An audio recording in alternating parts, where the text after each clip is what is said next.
आज का काफ़ी टाइम हो गया था लेकिन मूँगफली ख़त्म हो गई। सर्दियों में अपना ही मज़ा होता है मूँगफली खाने का और साथ-साथ बातें करने का। हमने कहा चलो एन्जॉय ही कर लेते हैं। हम गए मूँगफली लेने।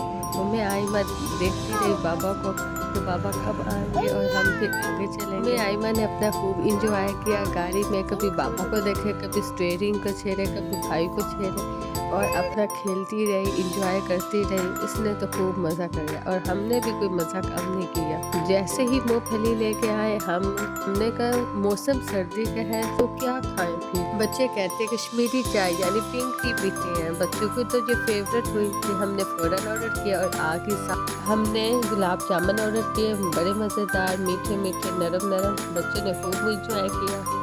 फिर जैसे ही हम घर पहुंचे बच्चे थके हुए थे। मैं इनके नाइट ड्रेस पहनाए, मेरे फीटर वगैरह पहनाया और इनके सोने की तैयारी स्टार्ट कर दी।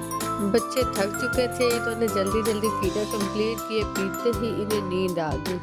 नींद आए तो मुझे भी सुकून मिला। चलो शुक्र है अब कोई थोड़ा टाइम अपने लिए भी हम इंजॉय कर ले। पीसफुली टाइम था, खूब इंजॉय किया। बच्चे इस रिफ्रेशमेंट से हैप्पी हो के स्कूल से सोए।